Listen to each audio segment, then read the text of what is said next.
Guiados por gobernantes que ejercían un poder absoluto y arquitectos que superaron las maravillas de la ingeniería romana, los bizantinos construyeron el acueducto más largo de la antigüedad. Unas murallas prácticamente invencibles. El Imperio bizantino fue la civilización más prominente durante la Edad de las Tinieblas. 8 de noviembre del año 324 de nuestra era. Después de 2 décadas de una sangrienta guerra civil, el emperador Constantino finalmente se hace con el control absoluto de todo el Imperio romano. Es un dirigente con amplitud de miras, un brillante estratega y un hombre que no conoce límites. Pero el reinado de Constantino se distinguiría por un aspecto fundamental. A diferencia de todos los emperadores anteriores, Constantino se sometería a un poder superior, al de nuestro Señor Jesucristo. Emperador Valente, que reinó desde el año 364 al 378 después de Cristo. Valente implementaría un atrevido plan para construir el sistema de acueductos más largo del mundo. Cuando estuviera terminado, llevaría agua dulce a 640 kilómetros de distancia y tendría la misma longitud que toda la red de acueductos del antiguo Imperio Romano. El primer problema para los ingenieros bizantinos era hallar el modo de mantener una pendiente descendente constante para que el agua fluyera. Entre los siglos IV y VI, los bizantinos construyeron 60 puentes acueducto. El más impresionante tendría una altura de casi 27 metros. En la actualidad es conocido como el puente acueducto de Cursun-Lugerme. Sin embargo, hacer que el agua llegara a Constantinopla era solo la mitad de la batalla. Una vez en la ciudad había que almacenarla, pero el espacio libre escaseaba. La respuesta de los ingenieros bizantinos a este problema fue el sistema de almacenamiento subterráneo más complejo que jamás se haya visto en el mundo antiguo.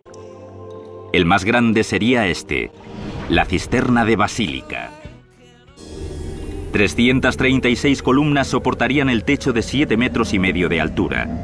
Con 153 metros de largo por 77 de ancho, la cisterna de Basílica podía almacenar el agua necesaria para llenar 27 piscinas olímpicas.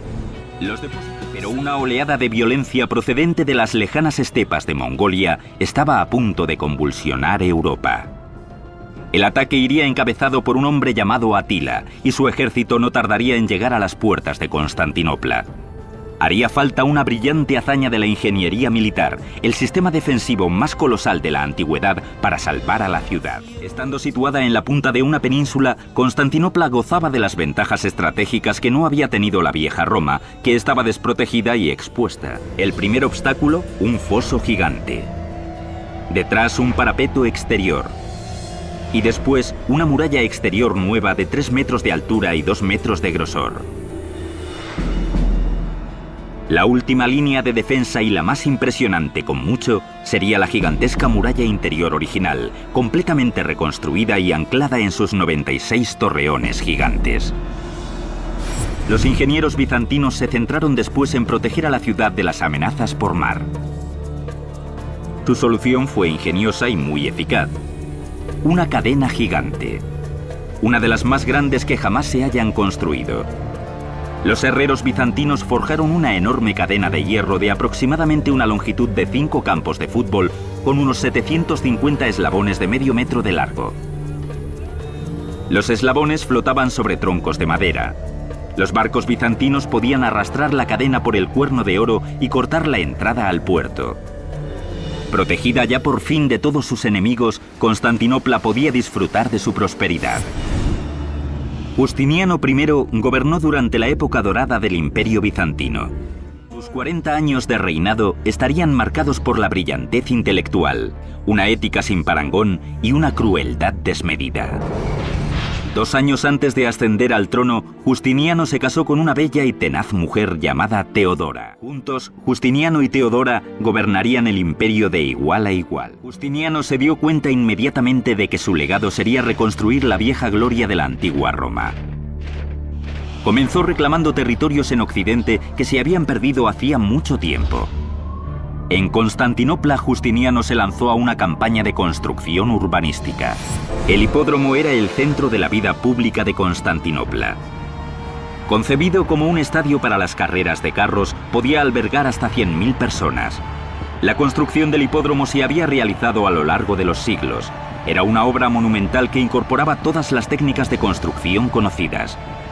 Tenía forma de U gigantesca y había tomado como modelo el famoso Circo Máximo romano. Tenía casi medio kilómetro de largo y una anchura superior a la de un campo de fútbol moderno. El hipódromo era una de las glorias arquitectónicas de Constantinopla.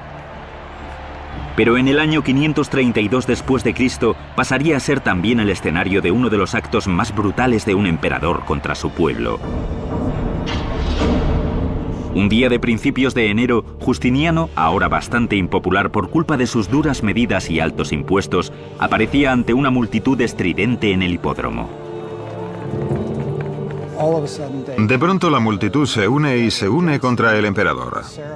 El centro político de las ceremonias del imperio era ese, y miles de personas en desacuerdo contra el emperador se manifiestan justo en el corazón del imperio.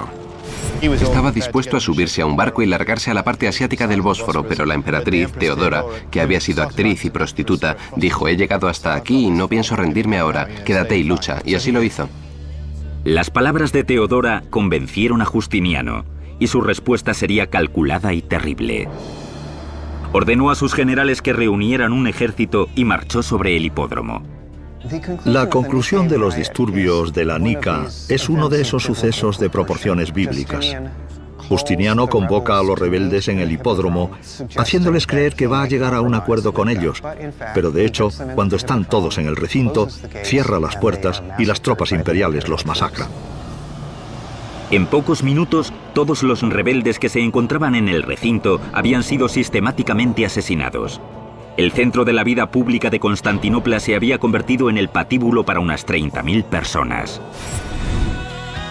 De las ruinas de Constantinopla se alzaría una de las iglesias más magníficas del mundo, que llegaría a ser el centro de una nueva religión y un ejemplo monumental de la ingeniería bizantina. La Iglesia de la Santa Sabiduría. Hoy en día la conocemos como Santa Sofía. Justiniano nombró a dos arquitectos bizantinos, Isidoro y Antemio, para diseñar la basílica. El diseño de Isidoro y Antemio para la catedral era revolucionario en concepto e inédito en escala. Se disponían a crear una cúpula de 30 metros de diámetro, la más grande que jamás se hubiera edificado. Los arquitectos emplearían un elemento arquitectónico que había sido utilizado por primera vez por los romanos, aunque sin éxito: las pechinas. El primer paso era construir 4 gigantescos arcos en los que descansaría la gran cúpula. A continuación, las pechinas, un espacio triangular que conectaba el arco que forma el borde de la cúpula con los arcos en los que descansa esta y que distribuía el peso uniformemente entre dichos arcos. Añadiendo 2 semicúpulas más pequeñas, era posible crear un área incluso mayor. Con el empleo de las pechinas, los arquitectos de Justiniano pudieron edificar una cúpula gigante que parecía flotar en el aire. La cúpula se eleva hasta 55 metros de altura, siendo 9 metros más alta que la Estatua de la Libertad. Santa Sofía se consagró en el año 537, apenas 6 años después de colocarse la primera piedra. El emperador Justiniano había creado un eje para la cristiandad y había consolidado más si cabe a Constantinopla como la capital del mundo cristiano. A finales de su reinado, el imperio bizantino había alcanzado su mayor extensión e incluía Siria, Palestina, Asia Menor, Italia, Grecia y por el sur toda la costa norte de África y Egipto. Pero los bizantinos pagarían el precio de la expansión. Las casi constantes campañas militares de Justiniano, junto a su celo por reconstruir Constantinopla, llevaron a la ruina al imperio bizantino. Los emperadores que sucedieron a Justiniano durante los 3 siglos siguientes a su muerte gobernaron sobre un imperio progresivamente más pequeño. El artífice de la recuperación de los bizantinos fue Basilio II, un hombre del pueblo y uno de los mayores genios militares que haya conocido Bizancio. El gran enemigo de Basilio era el zar Samuel de Bulgaria, un reino eslavo que rivalizaba por el control de la península de los Balcanes. Después de sofocar una serie de rebeliones en su imperio, Basilio puso sus miras en el exterior, en restaurar los territorios imperiales perdidos. Decidido a recuperar la gloria de Bizancio, había ordenado a sus ingenieros diseñar un nuevo modelo de arma ofensiva letal: la catapulta. 29 de julio del año 1014, Basilio lanzó un ataque por sorpresa y venció al ejército búlgaro, capturando 14.000 hombres. Su venganza sería brutal. Los dejó ciegos a todos y de cada 100 hombres dejó a uno tuerto para que pudiera conducir al resto de vuelta a Bulgaria.